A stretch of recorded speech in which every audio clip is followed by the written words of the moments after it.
Salut les amis, bienvenue sur Codeur Passionné. Aujourd'hui, nous allons finaliser avec toute cette partie de notre gestion de type d'article. Ok? Donc, ça a été un peu long, mais c'était nécessaire parce que justement, cette partie avait cette petite partie-là des propriétés qu'il fallait bien gérer.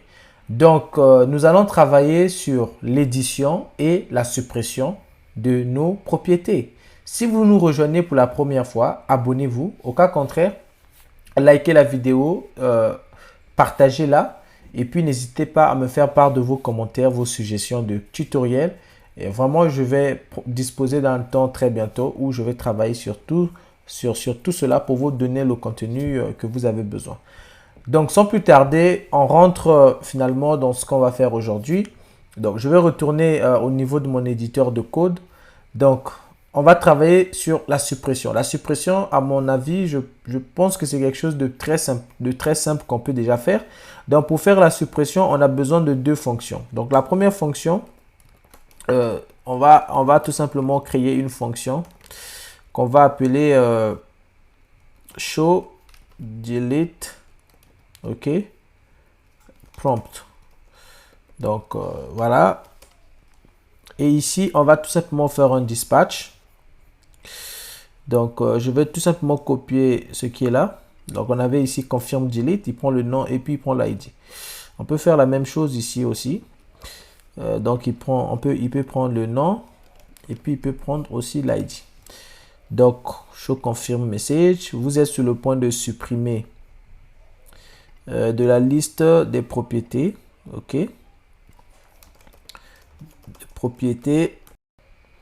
Donc, de la liste des propriétés, ok, donc propriétés, des propriétés d'articles. Donc voilà, c'est juste un message de confirmation. Êtes-vous sûr de continuer? Donc ici, au lieu de dire type article, ce qu'on veut supprimer, c'est propriété ID. Donc on va garder ça comme ça, c'est cette ID qu'on va passer. Voilà, donc c'est cette fonction qu'on va appeler à ce stade. Donc au niveau de notre interface, au niveau du bouton 3H, on va ajouter un wire click et c'est cette fonction qu'on va appeler. Donc, il prend en paramètre le nom. Donc, je vais juste mettre ça entre les côtes. Donc, on aura propre, non. Ensuite, on va avoir l'ID. Donc, l'ID, c'est la même chose. Donc, propre ID. OK? Voilà. Donc, c'est cette fonction qui va s'exécuter. Si je reviens ici, je vais relancer ça. Je clique là. Vous êtes sur le point de supprimer marque de la liste des propriétés d'articles. Donc, ici, on va... ici, on va ajouter, je sais pas moi, on va peut-être mettre des petites griffes, juste histoire de montrer un peu de quoi il s'agit. Donc là, je vais réactualiser. Je clique là, supprimer. Vous êtes sur le point marque. OK. Donc, voulez-vous continuer? On va gérer voulez-vous continuer. Donc, ici, nous avons propriété ID. Je vais copier ça. Donc, je viens ici au niveau de mon message show confirm message ici. Donc, je vais faire la même chose qu'on avait fait ici. Donc, je vais dire si event digital.message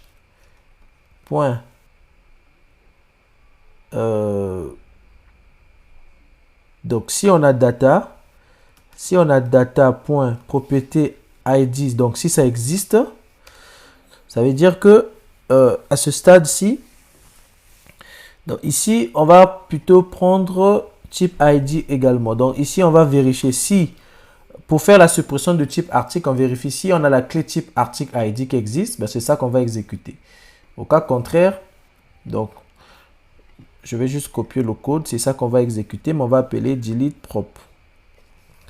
Donc delete propre, et ici on lui passe tout simplement l'identifiant qui vient ici. On enregistre, et c'est cette fonction qu'on doit venir créer à ce niveau. Donc public fonction delete propre, il prend quoi? L'ID. Bon, on va faire l'injection de dépendance, donc propriété article. propriété article. Donc, et ici, on va tout simplement dire propriété article. Alors, on va aussi conditionner. Donc, je viens juste de me rappeler, mais avant tout, on va d'abord supprimer ici. Donc, on va juste appeler la fonction destroy. Plutôt la fonction delete. OK? La fonction delete et on envoie notre message de succès à ce stade-ci. Donc, on va dire propriété supprimée avec succès.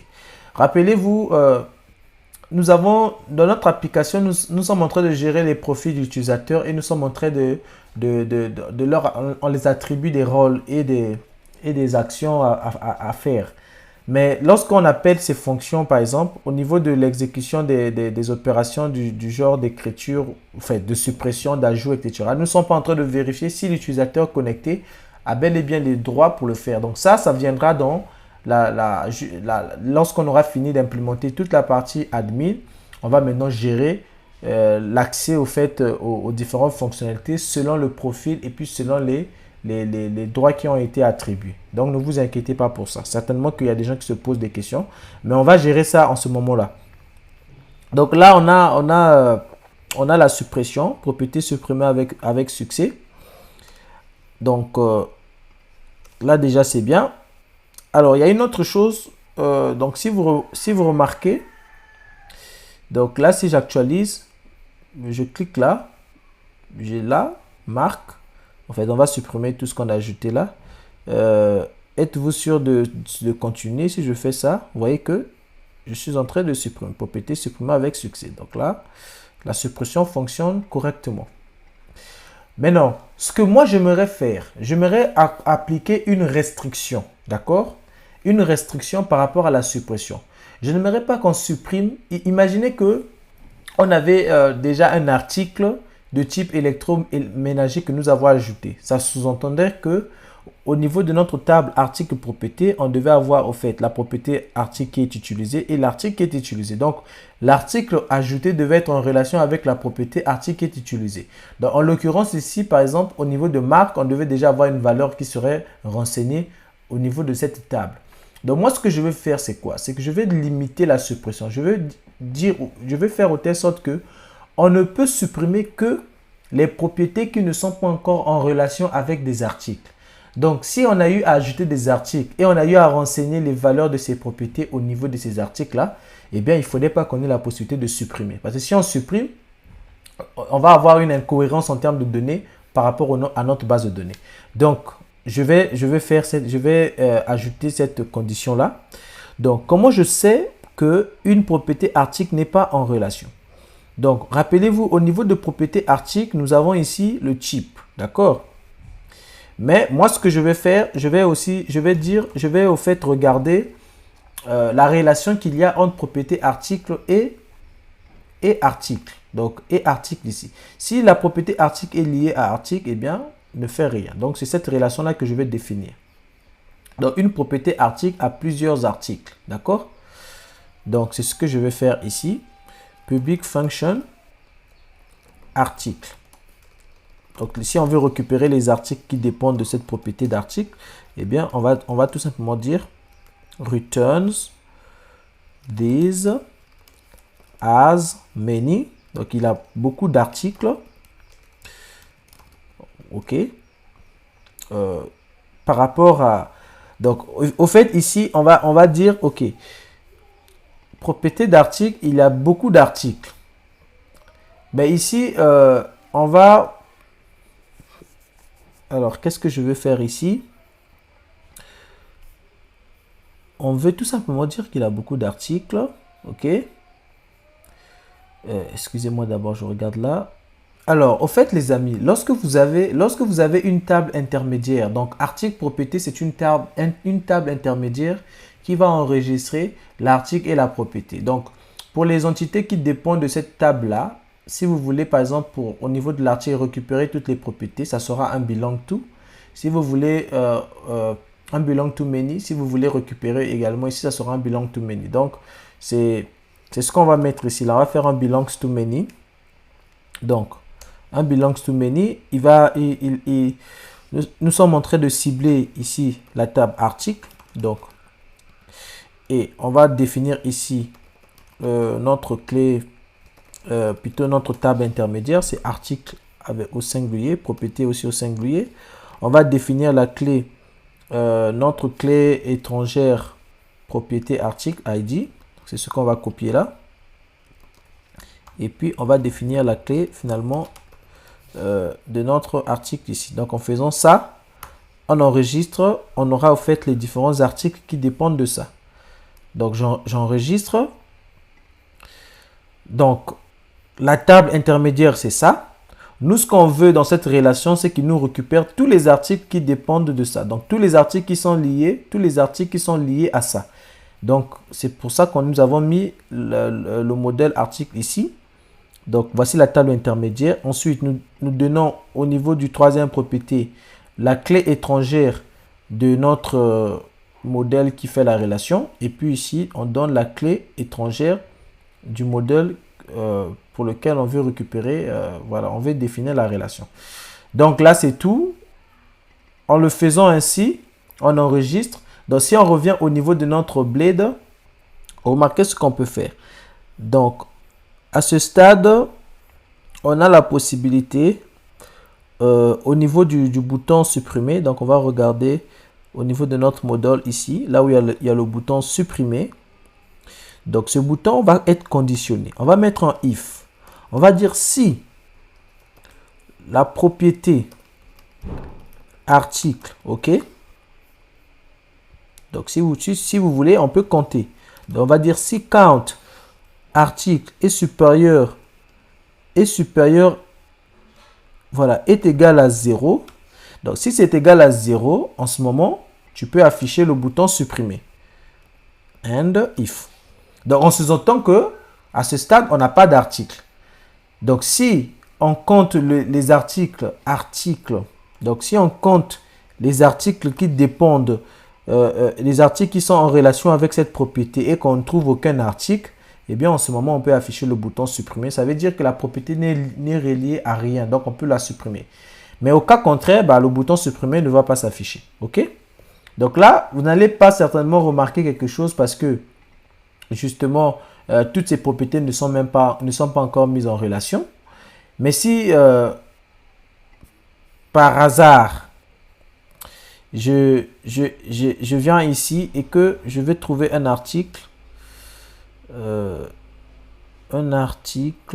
a des articles, je crois bien. Un article qui est mis en relation avec le type d'article numéro 5. Comment je fais pour naviguer là? C'est tout ce qu'on a? Bon, on n'a pas un article avec type d'article numéro 5. Bon, c'est pas grave. On va de toute façon, on va voir ça tout à l'heure. Mais déjà ici, c'est fonctionnel, ok? C'est déjà fonctionnel, c'est parce que nos propriétés ne sont liées à aucun article. Donc, on va faire également la même chose pour la partie de type d'article parce qu'on n'avait pas géré ça comme ça. Donc, on ne peut pas supprimer un type d'article s'il est déjà en relation avec un article, ok? Donc, on va revenir au niveau donc de notre tableau ici, ok?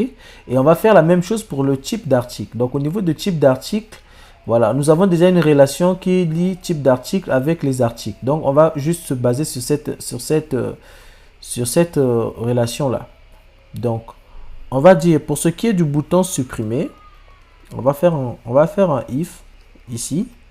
Donc, si, donc, on récupère la variable là, type d'article, article, ok.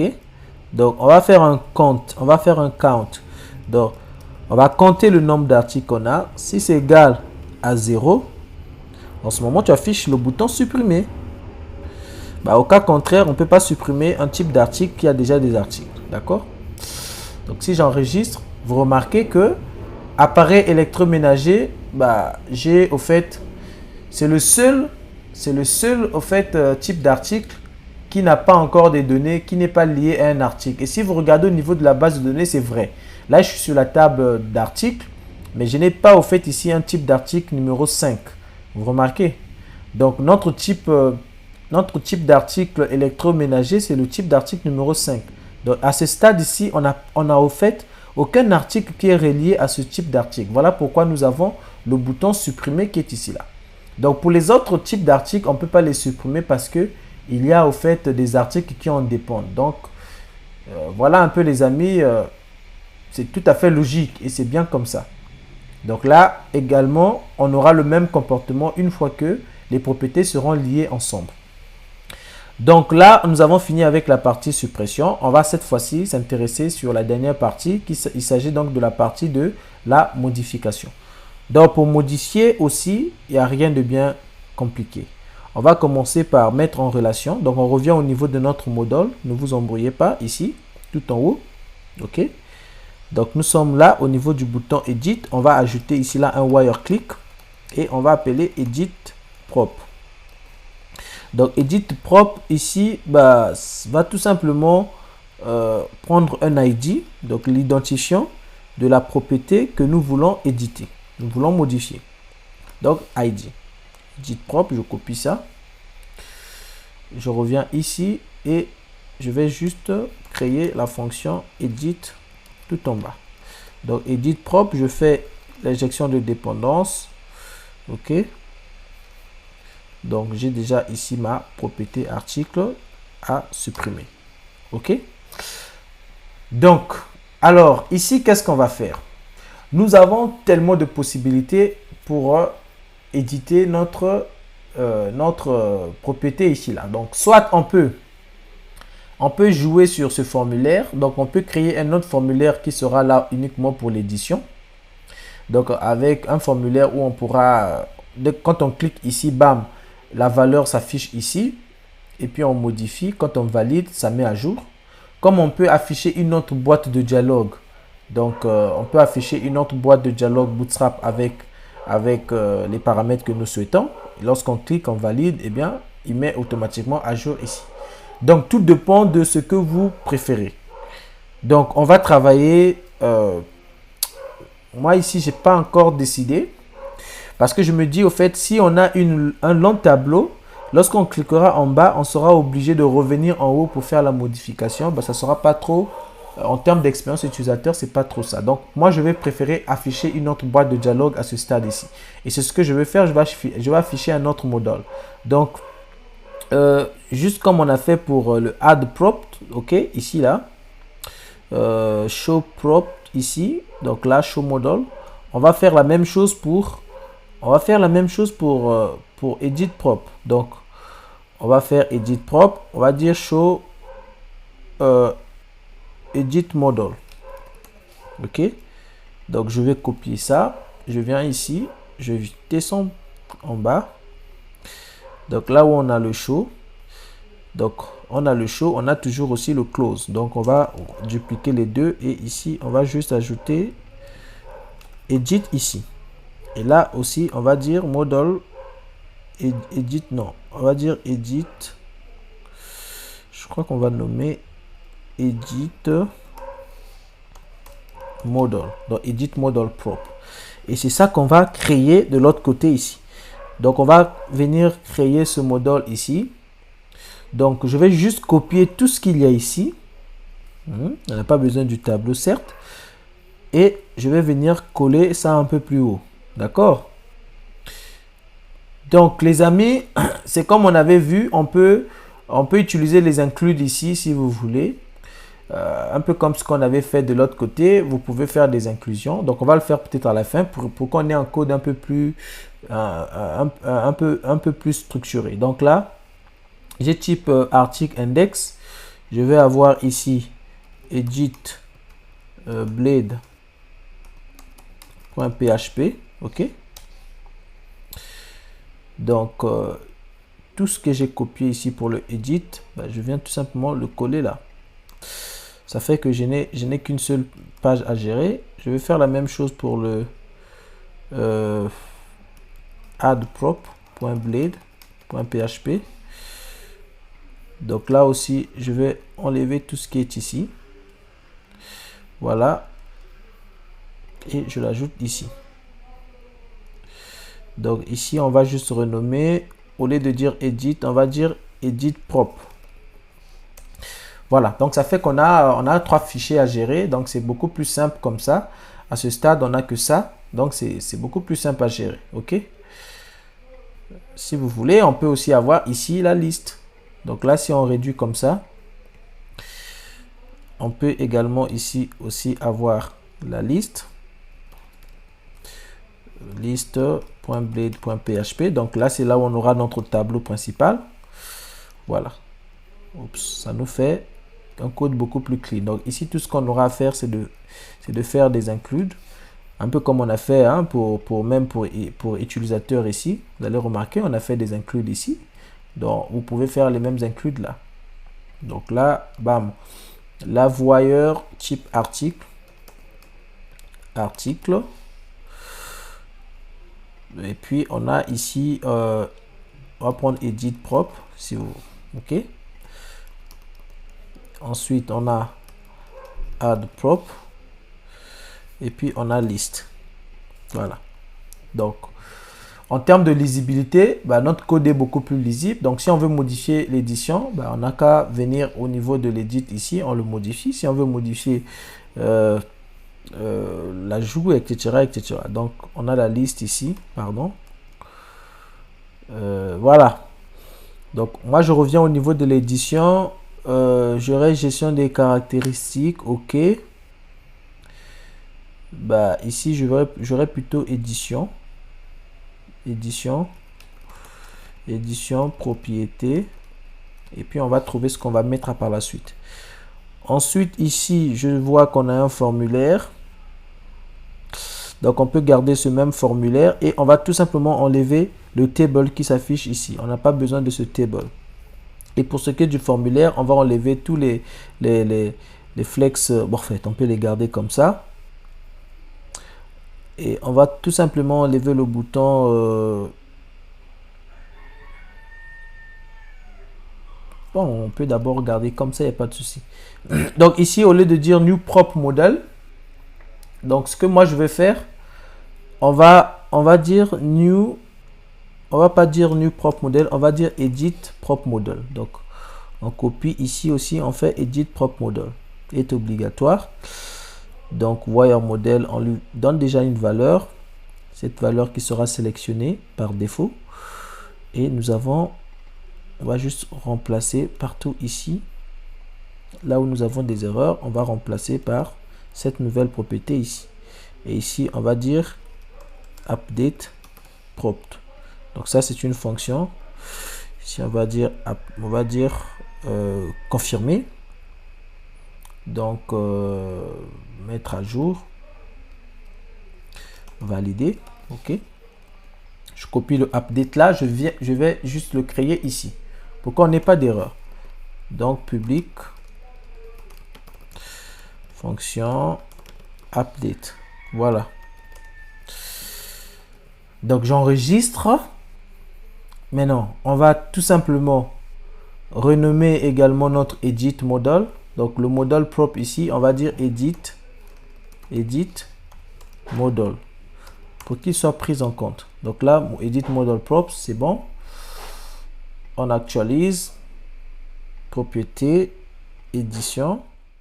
Voilà, les amis, donc lorsque nous faisons ceci, vous remarquez, notre boîte de dialogue s'affiche bien, mais elle s'affiche au fait derrière le premier modèle.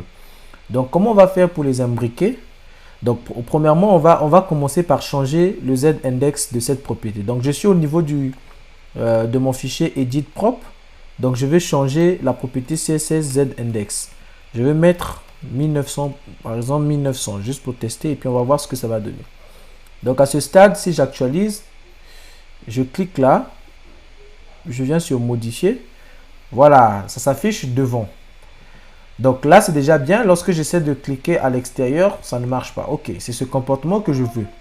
Mais j'aimerais aussi que ce petit overlay là, ce petit overlay noir là, soit au fait sur ce modèle. Donc comment je le fais? Eh bien, je vais modifier une propriété CSS. Donc vous allez venir ici, vous allez vous diriger au niveau du dossier ressources, à l'intérieur du fichier CSS, et on va ajouter quelques classes Bootstrap ici. Donc on va ajouter la première classe bootstrap fade. Donc ici, on va lui donner un background. Oups. Pourquoi est-ce que j'ai des... Voilà, background. On va donner en RGBA. Donc on aura 0, 0, 0 et ensuite on aura 0.5. Ensuite, on va ajouter une autre classe model backdrop fade. Et ici, on va donner une opacity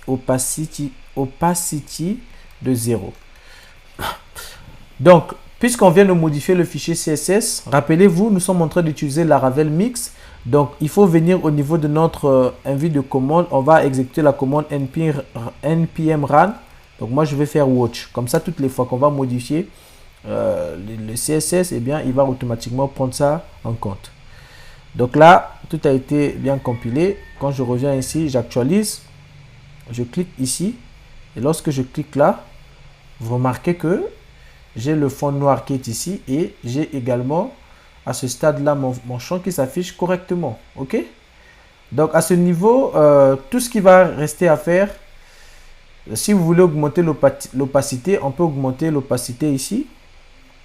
Donc on peut même le mettre à 7. On va voir ce que ça va donner. On actualise. On clique là. Vous voyez que c'est un peu plus sombre. D'accord. Donc là, on peut faire notre modification. Et puis, on peut valider. Donc, si vous voulez descendre ce modèle un peu plus bas, vous pouvez le faire au niveau de Edit toujours. Donc, à ce stade ici, au niveau du modèle dialog X, on peut ajouter notre propriété ici qu'on va appeler top. Et puis, on peut le mettre même à 100 si on veut. Donc là, si j'actualise, je clique là, vous voyez qu'il est au milieu ici. Donc, moi, je ne sais pas pour vous, mais je préfère que ça reste là où c'était. Bon, ça dépend après, ça dépend de ce que vous voulez. Donc, on peut le laisser même ici, mais vous avez tout à fait compris que vous pouvez jouer sur cette propriété pour modifier les paramètres. Donc, moi, je vais m'arrêter ici. Alors, ce que je vais faire au niveau du bouton Validate, lorsqu'on clique sur Validate, eh bien, j'aimerais déjà que j'ai au fait, je vais déjà pré-remplir les différents champs qui sont ici. Donc, rappelez-vous, nous avons travaillé au niveau, on a travaillé avec un modèle edit, en fait, un modèle edit propre modèle. Donc, c'est ce modèle qu'on va venir créer au niveau de notre composant parce que ce modèle n'existe pas. Ce modèle plutôt, pardon, n'existe pas. Donc, on crée Edit Model. OK. Et lorsqu'on clique, sur Edit, OK, ici, on va initialiser les valeurs de ce modèle. Donc, Edit Model, on va l'attribuer donc comme première valeur, on aura le nom. Donc, le nom ici sera égal à propriété article nom. Et on aura ensuite est obligatoire qui sera égal également à est obligatoire. Voilà. Donc on initialise les deux valeurs. Donc si je fais ça, j'actualise, je clique là. Vous voyez que j'ai marque et puis j'ai nom ici. Donc maintenant c'est à nous de modifier ici. OK? Donc pour modifier, si j'essaie par exemple d'écrire ici, vous remarquez que j'ai un petit souci. Voilà. En fait, c'est le souci qu'on a, c'est à peu près le même souci qu'on avait tout à l'heure quand on appuyait sur ajouter au niveau de notre boîte de dialogue ici. Donc, on va régler ce souci avec, on va zapper, on va remettre à ce niveau wire ignore self. OK? Donc, j'actualise. On clique là, et là, quand on clique, eh bien, ça ne change plus rien, d'accord? Ça marche. Alors, ce qu'on aimerait faire à ce stade, c'est lorsqu'on appuie sur valider, ok? Lorsqu'on appuie sur valider, eh bien, qu'il fasse la validation. Donc, validate va appeler la fonction update. Donc là, si on clique sur validate, rien ne se passe parce que la fonction update ne fait absolument rien ici. Donc, la fonction update sera à peu près semblable à la fonction create. Donc, je vais juste copier tout ce qui est ici. Je vais juste copier tout ça. Et puis, je vais ramener ça ici. Voilà. Donc ici, on va valider non plus sur New Prop Model, mais on va valider sur Edit Prop Model. Donc ici, on dit que valider doit être unique par rapport à cet article. Donc en ce qui concerne la modification, on va enlever on va enlever cette validation. On va dire ignore. Donc il va ignorer quoi? Donc à peu près comme ce qu'on avait fait ici. Pardon. Je vais juste retrouver ça rapidement. On va juste copier tout ce qui est ici. Donc pour ce qui était de l'addition, on est en train de faire le where parce que au niveau de l'addition, on veut se rassurer qu'on n'ajoute pas quelque chose qui correspond, qui existe déjà pour un type d'article donné. On ne veut pas ajouter une propriété qui existe déjà pour un type d'article donné. Mais par contre, pour ce qui concerne la modification, on va enlever cette règle, on va juste laisser le ignore, ok? Et puis ici au niveau du ignore, on va juste le passer l'identifiant, donc de la chose à ignorer. Parce qu'en sous-entend qu'en ce qui concerne la mise à jour, eh bien, on peut tout simplement remettre la même valeur là. Donc, il ne faudrait pas que ça nous pose un problème. Donc, on a ça. Edit Model est obligatoire. On valide. Et puis ici, on va faire tout simplement un update. D'accord? Area. Donc,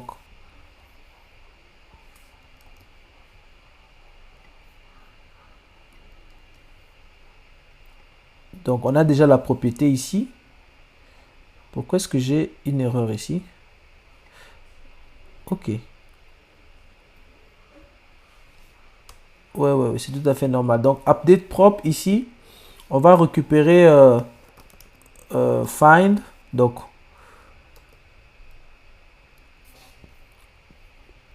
alors, on a aussi besoin, il faut qu'on connaisse quelle est la propriété qu'on va modifier. D'accord? Quelle est la propriété qu'on va modifier? Donc, ici, excusez-moi, on va regarder au niveau de la base de données. On a propriété article. Propriété article a un identifiant ici. Donc, on va, au lieu de dire selected type article, il faudrait qu'on pointe au fait sur l'identifiant qui est ici, là. Comme ça, il va ignorer sur le même identifiant ici. Maintenant, il y a une autre chose qu'on va faire. Lorsqu'on clique sur Edit, on a enregistré, on a modifié ces paramètres-là. D'accord? Alors, ce que moi, je vais faire, je vais aussi ajouter un autre paramètre ici que je vais appeler ID. Donc, ID ici, là, va tout simplement être égal à l'ID de la propriété ici. OK? Donc, comme ça, ici, on pourra faire un this. Donc, on va faire un find. Donc, this edit prop model. On récupère son identifiant. Donc, ID. Donc, ça va nous donner la propriété. Et ici, on va finalement appeler notre update. Donc, la fonction update qu'on va appeler sera semblable à l'ajout ici. Donc, on va juste copier ce qu'on avait ici au niveau de l'ajout ici. Donc, on va copier tout ce qui est ici. Donc là, on ouvre un tableau et on dépose tout ça. Donc, on va garder les mêmes valeurs. Seulement ici, ça sera edit prop model. Donc, edit prop model également. Donc, si le validate ne nous sert plus à rien, on peut supprimer cette variable. OK. Voilà, donc find et puis on fait un update. On fait un update. On peut tout simplement enlever le type article parce que de toute façon, il va déjà trouver. Donc, il va faire juste un update sur ces deux champs. Une fois qu'on a fait le update, qu'est-ce qu'on fait? On initialise cette valeur à 0. Donc, on le remet. On efface les erreurs s'il y en a. Et puis, on affiche le message pour dire propriété mise à jour avec succès. Voilà là, notre modèle est bel et bien là. Et donc, tout ce qu'on va faire par la suite, je pense qu'il faudrait qu'on ferme par la suite. On va fermer notre modèle edit. Donc, une fois qu'on a affiché ça, On ferme le module close edit module. Voilà. Donc, ça c'est la fonction update prop. Update prop, je crois bien que la fonction update prop prenait, on pouvait au fait passer le paramètre ici, mais bon. Donc les amis, voilà un peu ce qu'on a fait. Donc tout ce qu'on va faire ici, c'est juste tester et voir ce que ça va nous donner. Donc là, si je clique là, je clique là, je dis oui, et puis j'appuie sur valider. On me dit que la marque non existe déjà. Donc la marque non existe déjà. On va revenir au niveau de notre validation. Il y a quelque chose qui ne va pas. On a dit non et require propriété non ignore. Alors le ignore ici, c'est ce que je disais au fait. On va ignorer sur edit model ID. Donc on va pas faire le ignore sur le selected type article. Voilà. Donc en le faisant ainsi, il va pas nous sortir cette erreur là. Donc là, on actualise, on prend le oui, validé. Vous voyez, propriété mise à jour avec succès. Nous avons marque validée ici. Si je clique également là, je prends le nom. Je valide. Mise à jour, nous avons marque qui est validée ici. Alors, il ne nous reste plus que à travailler sur le bouton fermé. Donc, ce bouton fermé de notre edit propre ici va appeler la fonction close edit model. Donc close edit model va tout simplement exécuter un dispatch. Ok, voilà. Donc close model public close edit model, et on va tout simplement à ce stade faire un dispatch de ça. Donc pendant qu'on fait le close, eh bien on va aussi faire le result. On va faire un result. Voilà. Et donc je vais juste appeler cette fonction au lieu d'appeler le dispatch ici, je vais appeler cette même fonction ici. Voilà. Donc au niveau de notre fonction update, c'est fini. Donc on fait un dispatch success. Et puis, on appelle la fonction close edit model. Close edit model va réinitialiser les valeurs. Il va supprimer des erreurs, les potentielles erreurs qu'on peut avoir ici. Et puis, il va tout simplement fermer notre boîte de dialogue d'édition. Donc, si j'actualise ma page, je clique là. Je clique ici pour modifier. J'appuie sur fermer. Vous voyez que tout se passe bien. Si j'essaie de modifier et que je supprime là, je valide, il y a une erreur. Et quand j'appuie sur fermer, les erreurs sont parties. Quand je vais revenir ici, il n'y a plus d'erreur. Donc voilà là les amis, quelque chose qui fonctionne correctement déjà. Donc là aussi si j'appuie sur fermer, eh bien j'ai aussi mon fermé qui fonctionne. Donc nous avons travaillé sur l'ajout des propriétés, sur la mise à jour, la suppression. Donc tout ce qu'on va faire ici, dans la prochaine étape, on va travailler cette fois-ci sur l'ajout des articles. Mais avant tout, j'aimerais aussi vous montrer une autre chose que je n'ai pas, j'ai oublié de vous présenter tout à l'heure. Lorsqu'on a travaillé sur la contrainte d'unicité en ce qui concerne la contrainte d'unicité, pardon, en ce qui concerne l'ajout de la propriété, on avait dit que la règle ici, c'est qu'on ne voulait pas qu'on puisse avoir un nom, ok, deux noms qui se répètent pour un même type d'article. Donc, pour garantir le fait que c'est aussi vrai au niveau de notre schéma relationnel, on va venir au niveau de la table, donc propriété article ici. Donc ici, là, on va ajouter une autre clé table. On va dire unique et on va lui donner au fait ce que nous voulons qu'il soit unique. Donc, je vais vous expliquer tout à l'heure qu'est-ce que cela veut dire.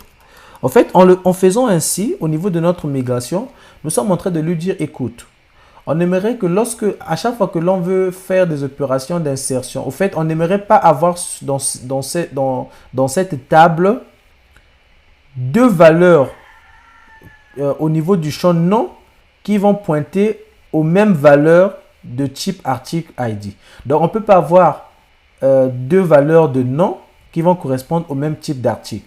Donc, voici comment on fait pour créer les contraintes d'unicité de façon regroupée sur plusieurs champs. Donc, vous pouvez créer, je vous ai montré comment on crée des contraintes d'unicité lorsque on dit ici unique, ok? Donc, ici, on crée une contrainte d'unicité au niveau d'un seul champ. Donc, par rapport à ce champ, on ne veut pas avoir deux valeurs. Mais comment est-ce qu'on fait pour créer des contraintes d'unicité sur plusieurs champs? Donc, sur ces trois champs-là, on n'aimerait pas qu'il y ait les mêmes valeurs. Voilà, c'est de cette façon que l'on fait. Donc, vous mettez table, unique, et puis à l'intérieur du tableau, vous mettez les différents champs de façon groupée sur lesquels il doit appliquer la contrainte d'unicité. Donc, puisqu'on a modifié notre migration, bah, tout ce qu'on va faire, on va tout simplement, je vais dupliquer la table. Donc, on va exécuter PHP Artisan Migrate Fresh, et puis on exécute nos sites. Comme ça, il va prendre en compte la nouvelle règle que nous avons définie là. Donc là, si je reviens ici, j'actualise. Vous voyez que là, voiture, type de propriété voiture, ok. Bah, je ne peux pas supprimer parce que justement, on a des valeurs. Donc ici, on peut ajouter test one. Oui, on peut appuyer sur là. Ça marche, ok. Donc, voilà les amis, on a quelque chose de fonctionnel. On peut prendre ici non, on fait valider et puis on a non ici, ça marche correctement. Donc, vous avez ici quelque chose qui fonctionne bien. Si vous avez peut-être quelques ajouts à faire, peut-être en termes d'expérience utilisateur, moi, tout ce que je pourrais faire au niveau, par exemple, de add, au niveau de... Donc, je pourrais copier tout ça, ok. Et puis, au niveau de mon input ici, je pourrais dire wire key press, et puis je peux dire enter, il appelle la même fonction. Donc ça c'est juste pour permettre au fait, au lieu d'appuyer sur le bouton valider, lorsque j'appuie sur entrée, il peut évidemment exécuter l'action. Donc je peux faire la même chose aussi au niveau de edit. Donc là c'est juste des raisons de comment on appelle ça, d'expérience utilisateur. Donc j'enregistre là. Si je reviens ici, j'écris par exemple test 2. Par exemple, si je suis là et que j'appuie sur entrée, test 2 existe déjà, j'appuie sur entrée, et bien, ça s'enregistre aussi. Voilà les amis, c'est tout pour cette vidéo. Elle a été un peu plus longue, mais nous avons fini avec la partie type d'article. Donc, dans les prochaines vidéos, on va s'attarder sur la partie article qui devrait normalement être un peu plus rapide et nous allons travailler également sur la partie tarification. J'espère que ce tuto a été très utile pour vos projets personnels. N'hésitez pas à reçu la vidéo même 2 fois ou 3 fois pour comprendre vraiment parce qu'il y avait pas mal d'allers-retours sur cette vidéo. Je suis désolé pour cela, mais vraiment prenez le temps de bien suivre, de bien écouter. Je pense que si vous avez bien suivi le reste, en fait, les vidéos depuis que la playlist a commencé, il y a des choses que j'ai faites que vous avez certainement déjà la maîtrise. Donc, cela ne devait pas poser exactement un problème. Mais toutefois, si vous avez des problèmes, n'hésitez pas à me rejoindre au niveau de la page Slack. Posez vos questions, vos problèmes et au besoin, je pourrais organiser même on va dire un appel vidéo, en fait, un appel vidéo avec chacun de vous pour vous aider à résoudre ces problèmes. Allez, prenez bien soin de vous, bon week-end et on se retrouve au week-end, sinon la semaine prochaine avec des nouveaux contenus sur la chaîne.